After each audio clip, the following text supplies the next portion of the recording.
Banyak yang nanya PC gaming budget 5 jutaan aja tapi mau upgradable dan maunya pakai Ryzen. Mana ya? Kayaknya pernah lihat deh ya. Kayaknya ada di sini nih. Coba kita cari nih, kayaknya sih pernah lihat nih di official store-nya Armageddon ya. Coba deh, kayaknya pernah lihat.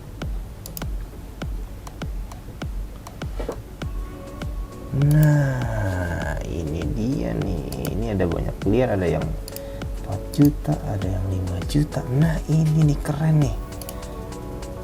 Waduh, nih. PC ini bisa juga nih. Coba deh.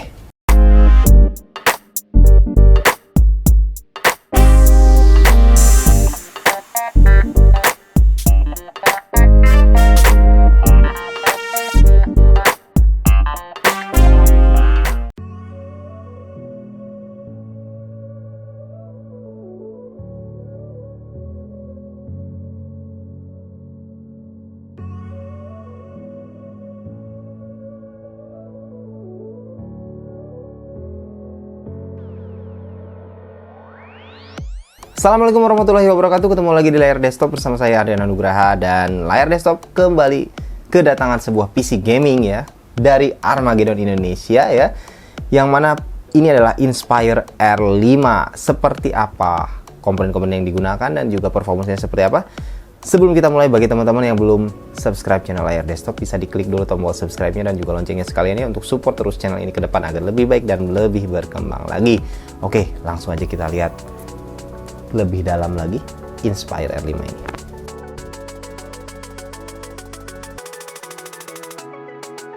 PC gaming yang satu ini diberi nama Inspire R5 oleh Armageddon, yang itu artinya dia menggunakan prosesornya Ryzen 5. Nah, Ryzen 5 apa yang digunakan? Di sini menggunakan Ryzen 5 3400G dengan Radeon Vega 11 pastinya ya.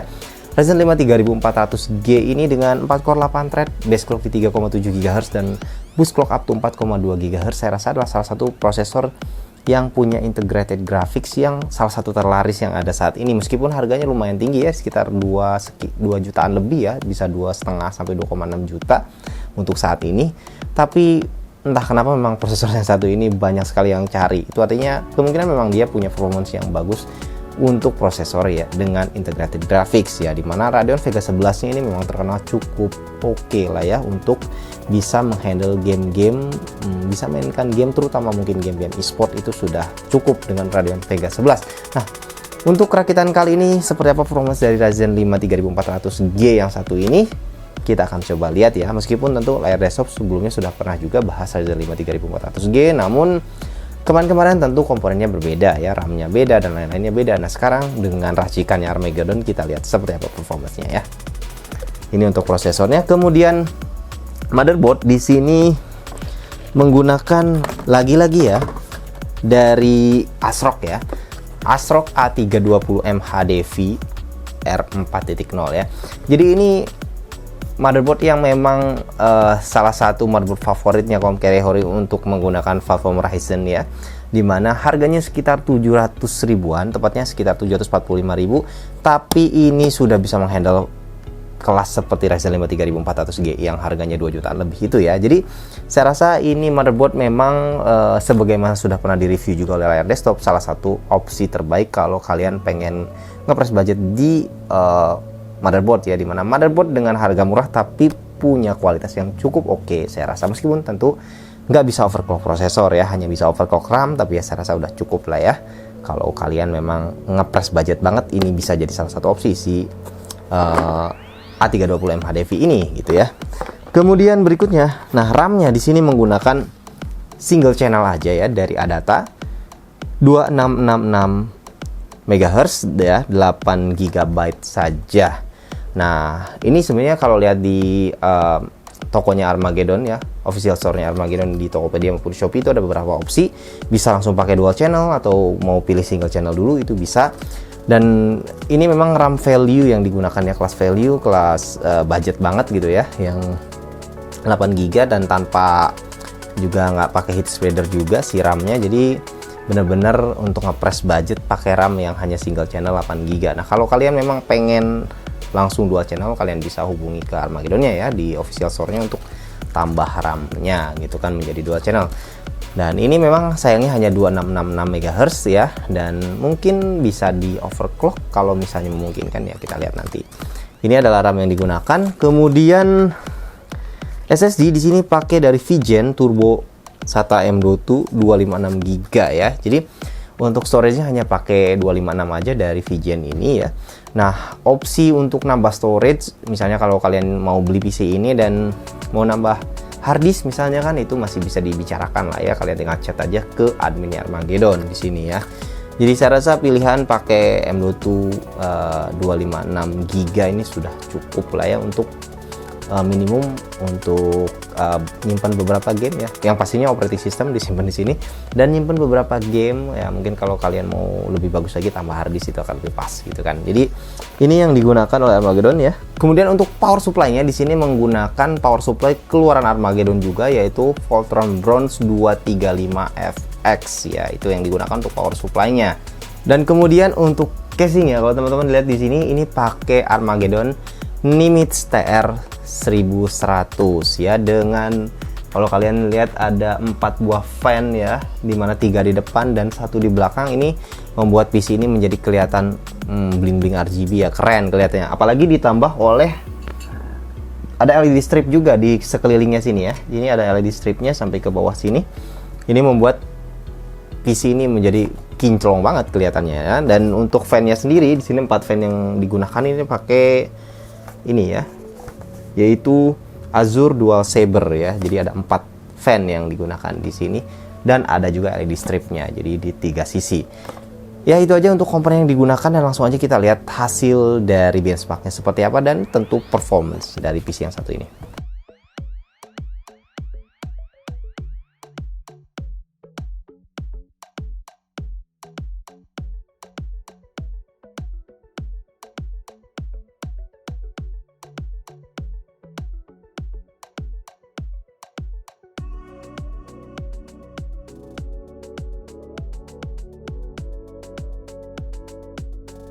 Oke, langsung aja kita bahas mengenai performance dari PC rakitan dari Armageddon ini. Seperti apa performance-nya untuk PC dengan budget 5 jutaan ini ya.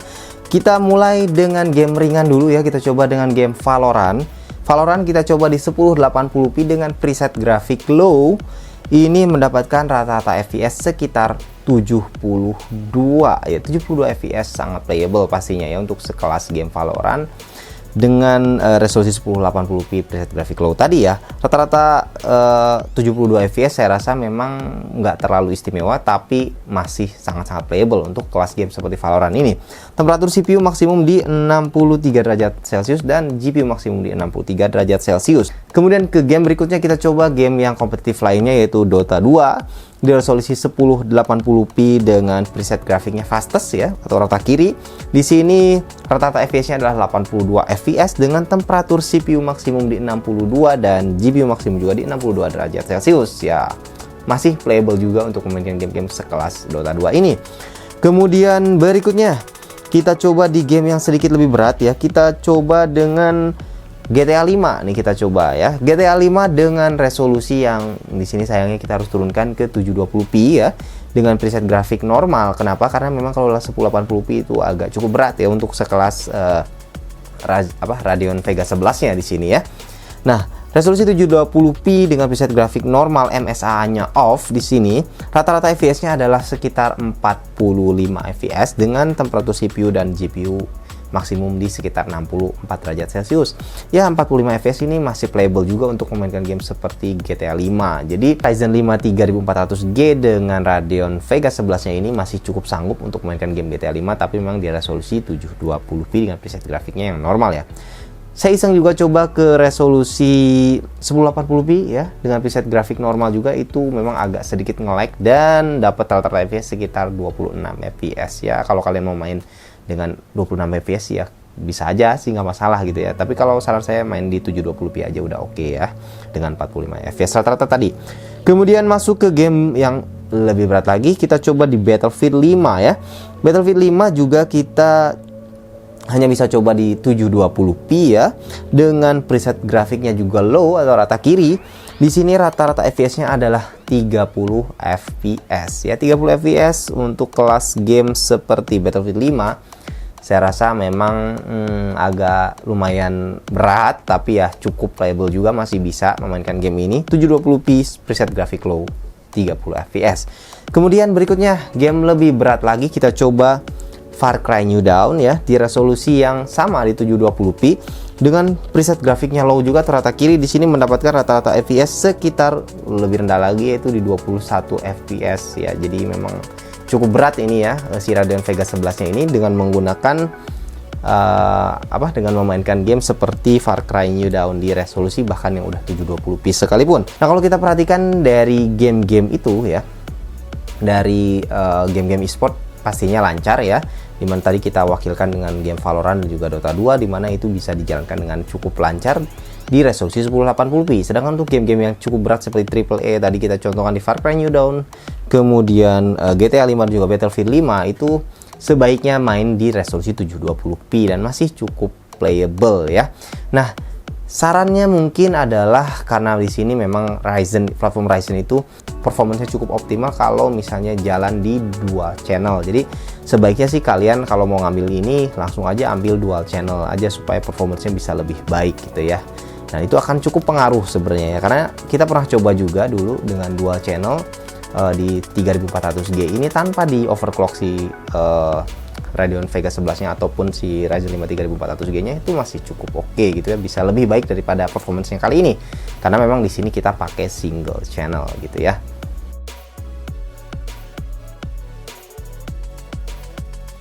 Dan berikutnya kita coba performance-nya untuk editing ya dari PC yang satu ini. Nah, untuk editing seperti biasa kita coba edit video dengan menggunakan Adobe Premiere Pro CC 2020 ya.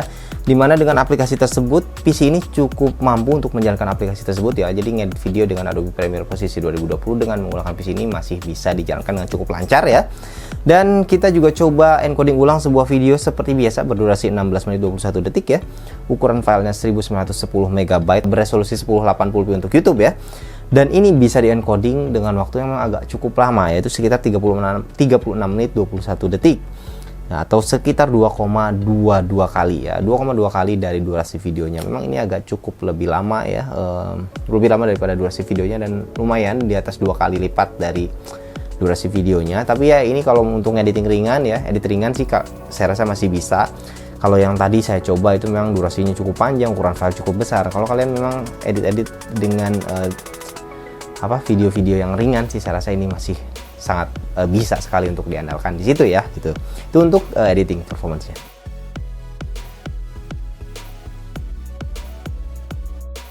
Nah, berikutnya kita bahas mengenai konsumsi listrik ya seperti biasa, dan tentu saja biaya listrik per bulannya berapa sebagaimana hasilnya di layar desktop. Nah, untuk kondisi idle PC ini sekitar 55 watt ya konsumsi listriknya. Dan saat gaming load di sini kita coba dengan Far Cry New Dawn, itu konsumsi listriknya rata-rata sekitar 130 watt. 130 watt ini kalau kita convert ke nilai rupiah ya, kita coba seperti biasa dengan simulasi 3 jam pemakaian per hari, 6 jam pemakaian per hari, dan 12 jam pemakaian per hari, berapa biaya listrik per bulannya. Kalau 3 jam pemakaian per hari ini, biaya listrik per bulan yang harus kalian keluarkan adalah sekitar 16.902 rupiah. Jadi 16 ribuan ya, 16.900 sampai 17.000 ya per bulannya. Nah, kalau 6 jam per hari pemakaian kalian, maka biaya listrik per bulannya adalah sekitar 33.805 rupiah. Jadi lumayan juga ya, lumayan irit saya rasa dengan angka segini. Dan 12 jam per hari itu 67.611 rupiah. Jadi kalau kalian adalah gamer yang sangat-sangat luar biasa, tiap hari main sampai setengah hari atau 12 jam selama sebulan penuh, maka biaya listrik per bulannya adalah sekitar 67 ribuan saja gitu ya, nggak nyampe 70 ribu. Jadi cukup irit ya di sini. Nah, kalau mungkin ada yang nanya juga di sini, Ryzen 5 3400G ini kok bisa sih sampai 130 watt, sampai lebih dari 100 watt, padahal kan dia juga cuma 65 watt TDP-nya ya. Sedangkan konsumsi listrik di sini bisa sampai 130 watt. Kenapa demikian ya? Karena ini juga bergantung. Jadi walaupun misalnya si listrik ini, si PC ini hanya menghabiskan misal contoh 100 watt aslinya, tapi kalau power supply kalian efisiensinya agak sedikit kurang bagus, maka dia akan melar untuk konsumsi listriknya, karena dia akan nyedot listrik lebih banyak. Walaupun pemakaian misalnya 100, kalau efisiensinya misalnya 80%, itu jadi 125 watt yang disedot. Kalau lebih rendah dari itu ya otomatis lebih tinggi lagi. Jadi ini bisa menjawab juga kenapa. Jadi nggak melulu kalau kalian totalkan jumlah watt yang ada di dalam PC ini, misalnya kalau dihitung-hitung cuman nggak nyampe 100 misalnya, tapi kok bisa 130. Ya salah satunya adalah faktor dari efisiensi power supply, itu juga berpengaruh gitu kan. Jadi bisa jadi agak sedikit lebih melar konsumsi listriknya karena dia nyedot daya lebih besar untuk mensuplai daya sesuai dengan kebutuhan si komponen-komponen tadi gitu.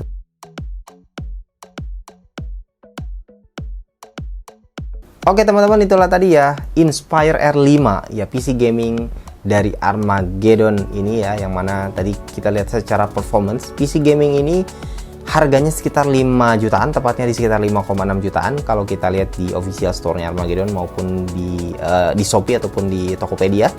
Dimana dengan budget segitu kalian bisa lihat tadi performance-nya untuk gaming, setidaknya untuk game-game e-sport ini mampu untuk menjalankan game-game tersebut dengan lancar. Sedangkan untuk game-game AAA itu memang agak sedikit berat, walaupun masih cukup playable kalau kalian mainkan di resolusi 720p. Sedangkan di e-sport tadi kalian bisa mainkan di 1080p dengan cukup lancar ya. Nah, untuk gaming seperti itu dan editingnya juga masih bisa digunakan untuk editing, setidaknya untuk editing video-video ringan misalnya gitu kan, itu masih mampu sekali. Nah, kalau tadi kita coba dengan encoding ulang video yang cukup berat dengan durasi cukup panjang, itu memang agak sedikit lama durasi encodingnya, tapi ya wajar ya untuk kelas PC seperti ini gitu ya. Nah, catatan dari PC yang satu ini, saya rasa dengan budget segini kelebihannya adalah tentu upgradability ke depannya, dimana kalian bisa tambahkan external VGA, tentu saja nanti dipasangkan dengan 1650 Super, itu akan menjadi sebuah improvement yang bagus ya, atau bahkan dengan 1660 Super misalnya kan, walaupun tentu perlu dipertimbangkan mungkin apa perlu ganti power supply atau enggak nanti ya, kalau misalnya kalian mau up sampai ke 1660 Super. Nah, dengan upgradability yang cukup bagus dari PC ini, dan tentu tadi RAM-nya ya, ini kan RAM masih single channel, kalian bisa tambah jadi dual channel gitu supaya performance-nya juga lebih bagus, dan tentu mungkin bisa di overclock RAM-nya supaya lebih bagus lagi performance dari PC yang satu ini ya. Jadi ini saya rasa kelebihannya itu dari sisi upgradability. Ke depan masih bisa tambah external VGA sehingga performance akan boost lebih jauh lagi gitu kan, dan akan lebih jauh di atas performance yang tadi kita tes dan kita sampaikan ke teman-teman gitu. Jadi nah, ini cocok bagi teman-teman kalau kalian memang nggak mau terlalu repot untuk ngerakit PC sendiri, cari-cari komponen, racik-racik gitu kan. Ini udah jadi ada di official store Armageddon, baik itu di Tokopedia maupun di Shopee. Jadi kalian bisa cek-cek ke sana. Kalau kalian mau jenis-jenis PC yang lain ya, bukan Inspire R5, mungkin yang lebih mahal lagi dari ini atau lebih murah lagi, itu masih ada banyak pilihan di sana gitu. Jadi kalian bisa cek di sana ya. Jadi itu aja untuk pembahasan mengenai Inspire R5 dari Armageddon ini ya. Mudah-mudahan bisa memberi manfaat buat teman-teman di rumah. Terima kasih teman-teman sudah menonton. Jangan lupa untuk like, share, dan juga subscribe. Assalamualaikum warahmatullahi wabarakatuh.